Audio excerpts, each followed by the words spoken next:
اگر کوئی عبادت اس لیے کرتا ہے کہ جن قابو ہو جائے، یہ نہیں ہے کہ ساری رات ہی تسبیح پہ لگے رہے ہیں، ایک پاؤں پہ کھڑے ہو کے عبادت کرنی ہے، چلا کشیاں کرنی ہیں۔ ایک بندہ اپنے بیوی سے بھی جدا ہو جائے، وہ بند کمرہ کر لے، بیوی کو خبردار میرے کمرے میں آنا، میں عبادت کر رہا ہوں۔ اللہ کے بعد جو ہے نا آپ ہی سب سے بڑے ہیں، بعد از خدا بزرگ تو ہی قصہ ہے مختصر۔ محمدی روحانی قافلہ، محمدی روحانی قافلہ۔ اس میں کوئی اسلام کے اندر سختی نہیں کہ آپ بہت زیادہ عبادت ہی کرتے رہیں کہ آپ دنیا سے کٹ جائیں۔ اسلام کا حسن اعتدال ہے، جی یاد رکھیے گا، اعتدال ہے۔ اور حضور نبی اکرم صلی اللہ تعالی علیہ وسلم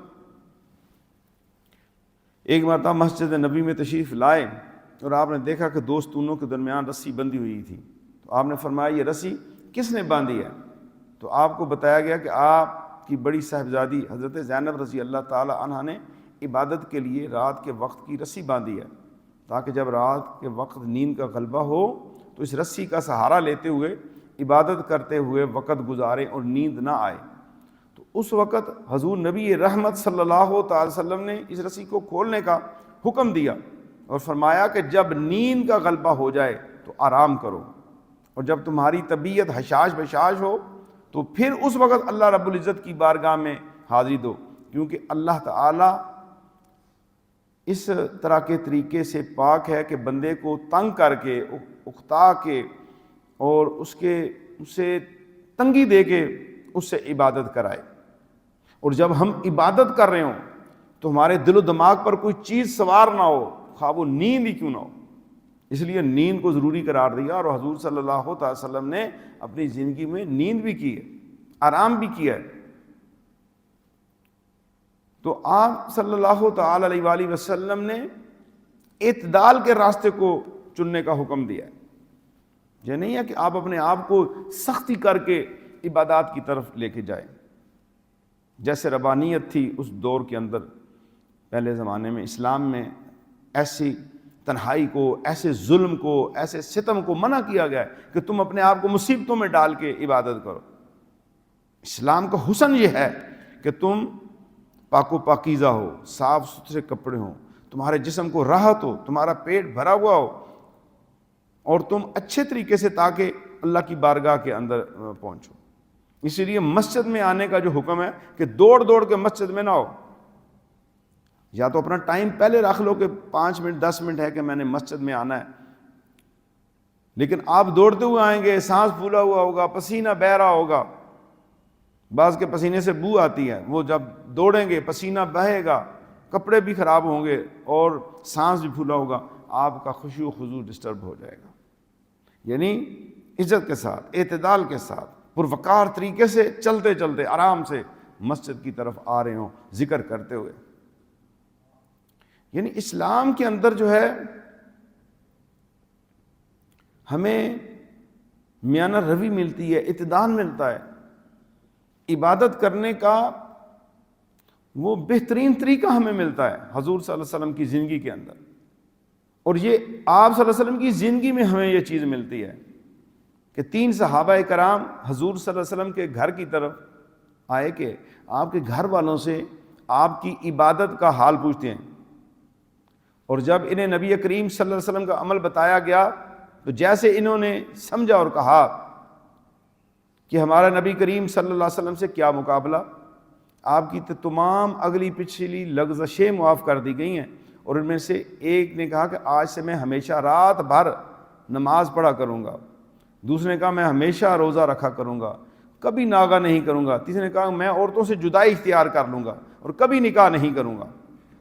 تو یہ بات حضور نبی کریم صلی اللہ علیہ وسلم جب آپ تشریف لائے، ان کی بات یہ پہنچی، ان سے پوچھا کیا تم نے ہی یہ باتیں کہی ہیں؟ سن لو اللہ تعالیٰ کی قسم، اللہ رب العالمین سے، میں تم سے زیادہ ڈرنے والا ہوں اور میں تم سے زیادہ پرہیزگار ہوں، لیکن میں اگر روزے رکھتا ہوں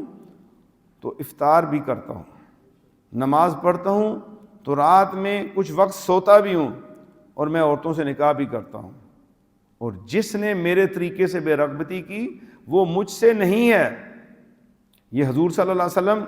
نے واضح فرمایا، اور آپ یہ اکثر علماء سے سنتے ہیں، فمن راغب عن سنتی فلیس منی۔ یہ حدیث کا جو اصل یہ عنوان ہے، یہ موضوع ہے، وہ یہ ہے۔ اس موقع کے اوپر آپ نے یہ ارشادات فرمائے تھے، اور آپ فرماتے ہیں کہ میں تو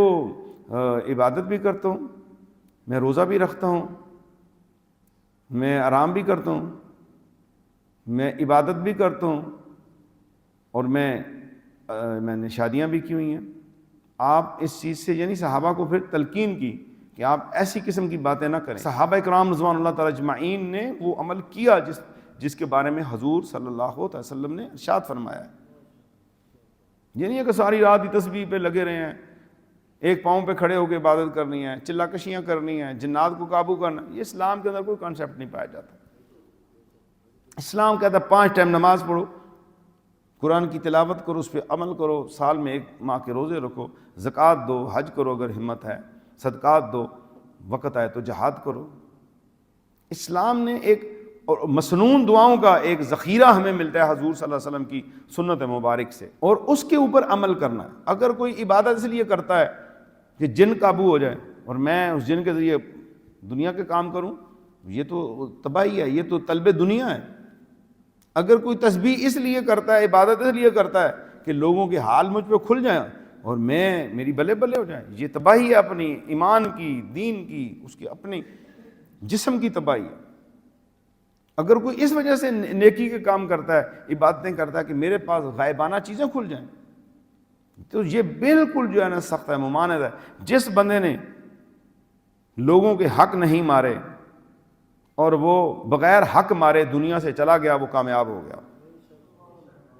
جس نے حقوق اللہ کے اندر اسے توڑا نہیں ہے، جو حدیں اللہ کے نبی نے مقرر کر دیں، اللہ نے قرآن میں واضح کر دیں، حضور صلی اللہ علیہ وسلم کے عمل سے حدیں قائم ہو چکی ہیں، ان کو توڑا نہیں، وہ کامیاب ہو گیا۔ اور جس نے 5 وقت نماز پڑھی اور عشاء کی نماز پڑھ کے وہ اپنی ہمت توفیق سے کچھ ذکر و اذکار اور تلاوت قرآن پڑھ کے سو گیا اور تہجد پہ اٹھ گیا یا فجر پہ اٹھ گیا اور فجر کی نماز اس نے پڑھ لی، اس نے ساری رات عبادت میں گزاری۔ ایک بندہ اپنے بیوی سے بھی جدا ہو جائے، وہ بند کمرہ کر لے، بیوی کو خبردار میرے کمرے میں آنا، میں عبادت کر رہا ہوں، یہ تو حقوق انسانی پہ سب سے بڑا حملہ ہے، جو اپنے بیوی کے حق پہ ڈاکہ ڈالتا ہے، اپنے بچوں کے حق پہ ڈاکہ ڈالتا ہے، اس لیے کہ نہیں بھائی میں اب عبادت گزار ہوں، تم دور ہو جاؤ۔ یہ ان چیزوں سے بچنا ہے میرے عزیزو۔ اسلام میں سختی کا کہیں ہمیں عنصر نہیں پایا جاتا۔ میرے آقا صلی اللہ علیہ وسلم نے اپنی ازواج کے ساتھ بیٹھ کے کھانا کھایا ہے، ان کے منہ میں نوالا ڈالا ہے، انہیں درس دیا ہے تعلیم کا، صحابہ کو یہ درس دیا ہے، بچوں سے پیار کیا ہے، بڑوں سے پیار کیا ہے، بڑوں کی عزت کی ہے۔ عمر میں جو بڑے ہوتے تھے حضور صلی اللہ علیہ وسلم سے، عمر میں، ویسے تو آپ سے بڑا کوئی بھی نہیں ہے، اللہ کے بعد جو ہے نا آپ ہی سب سے بڑے ہیں، بعد از خدا بزرگ تو ہی قصہ ہے مختصر۔ لیکن جو تعلیم دی آپ نے، بڑوں کا بھی ادب آپ نے ہمیں سکھایا ہے، بڑوں کے لیے آپ نے چادریں بچھائی ہیں، اپنے رشتہ داروں کے لیے چادریں بچھائی ہیں۔ یاد رکھنا آپ کی عبادت کا مقصد، آپ کے ذکر و اذکار کا مقصد، آپ کی تلاوت قرآن کا مقصد فقط اللہ کی ذات ہونی چاہیے، صرف اللہ تعالیٰ عز و جل کی ذات، اس کے علاوہ کوئی اس کے اندر درمیان میں چیز آ جائے وہ سارا رائے گاں ہو جائے گا کام۔ اور اعتدال کرنا ہے، ہمیں چاہیے کہ ہم حضور نبی رحمت صلی اللہ علیہ وسلم کی مبارک سنت اور تعلیمات کو سامنے رکھتے ہوئے اپنی عبادات و معمولات کو بہتر بنائیں۔ اپنی مرضی سے عبادت نہ کریں، اپنی مرضی سے وہ معمولات اپنے لیے نہ جوڑ لیں، اور اپنے آپ کو بغیر تکلف میں ڈالے ہوئے، بغیر مصیبت میں ڈالے ہوئے نیک اعمال میں کمر بستہ ہو جائیں۔ جو نیک کام ہیں، جو حضور صلی اللہ علیہ وسلم نے ہمیں بتائے ہیں، اس کے اندر جو ہے ہمیں جانا چاہیے۔ اور موجودہ معاشرے میں ایسے لوگ بھی موجود ہیں جو مختلف نظریات کے تحت عبادت کرتے ہیں۔ وہ نظریات وہ بالکل غلط ہیں، جیسے میں نے مختصر کہا، کسی چلے کے لیے، جنات کو قابو کرنے کے لیے، اور طرح طرح کی چیزوں کو کرنے کے لیے۔ اور وہ یہ سمجھتے ہیں کہ ہم یہ چلے کر کے، بعض ایک بورڈ میں نے کراچی میں گیا، وہاں پہ پڑھا، میں نے بڑے چلے کیوں ہیں، جو استخارہ کرانا چاہتا ہے مجھ سے کروا لے فی سبیل اللہ۔ یہ کون سا طریقہ ہے؟